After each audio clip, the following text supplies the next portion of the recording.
Okay, here's the Mr. Coffee Maker, the new one we bought. And so right now it's dry right here. Okay, this is the grounds from before.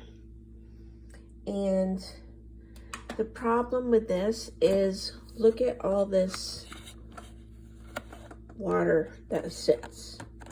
The water, not all the water goes down into the mug, which is, or into the pot, which is why I'm missing some of my water. It's been kind of low. And some water kind of left in there too. So, I don't know.